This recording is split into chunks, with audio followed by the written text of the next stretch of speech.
أنجلو. أنجلو. أنجلو. يحيى أنجلو.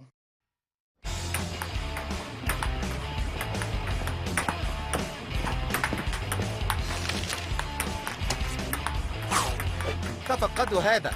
هناك حفل الذكرى السنوية العاشرة للمركز الترفيهي رائع. للاحتفال بالمركز الاجتماعي. سيكون هناك ألعاب وتبرعات ومسابقة إعداد فطائر. هل قال أحدكم إعداد فطائر؟ أوه تريسي، لا يمكنك الدخول. ولم لا؟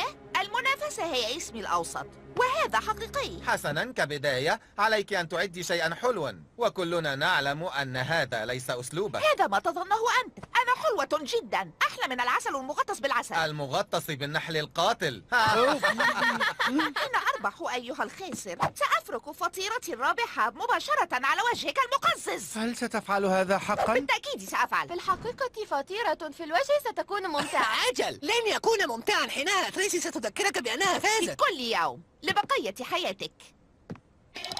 أنجلو، ضع سماعة الأذن. ربحت مسابقة الفطائر. هذا سيحدث دون أن أقول، ولكنني سأقولها. أنا سأربح في هذه المسابقة. مسابقة الخبز. أملك الورقة الرابحة. إنه أبي.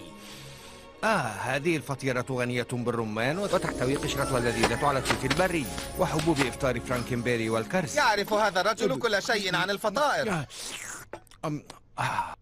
آسف. هل تمزح معي؟ أود الانضمام إلى فريقك ليكن الربح من نصيب فريق دينجلو. أجل، هذا ديف وأنجلو موجودان أجل، معا. لقد اكتشفت هذا. ستكون هذه تجربة رائعة لتوطيد العلاقة بين الأب والابن. وأفضل من ذلك، ستكون تجربة ربح الأب والابن. اللاعبون لا يلعبون اللعبة إلا إذا أتوا ليلعبوا، صحيح؟ تكلم. أبي، فقط لا تقل هذا بصوت عال أمام الناس مجددا. على الأرجح سأفعل. رائع. لا يمكنني الانتظار لرؤية وجه تريسي عندما ترى الفطيرة التي سنخبزها أنا وأبي.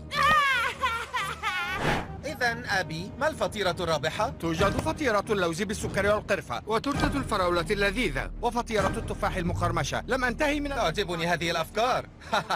أنا متشوق لمجرد التفكير حين أرى وجه تريسي الخاسرة مرة أخرى. لن يوقفنا أي شيء. مرحبا يا عزيزتي، من الجميل أن أراك هنا. أراد بيتر أن يشترك بالمسابقة، لذا نحن فريق، أليس جميلا؟ لا، ليس كذلك. سيتراجع أبي بالتأكيد ويترك أمي تفوز. يفعل هذا دائما حين يتنافسان. أنا أربح. أنت قوية يا عزيزتي. متأكدة أنك لا تأخذين المنشطات؟ سنخبز فطيرتنا بالفريق دانجلو. حظا موفقا في المسابقة. يجب أن أجد طريقة ما لأجعل والدي يركز على الأمور التنافسية.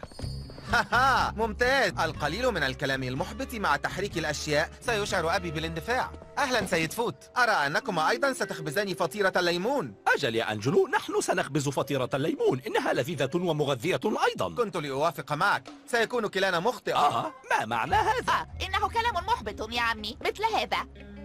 بالنظر إلى مكونات فطيرتك فهذا يذكرني بأنه يجب علي إخراج القمامة. ماذا؟ هذا ليس لطيفا جدا.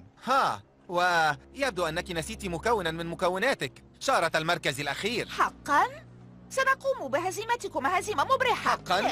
علينا القيام هيا يا بهذا. أنجلو، وفر هذا للخبز. سنراكما أنتما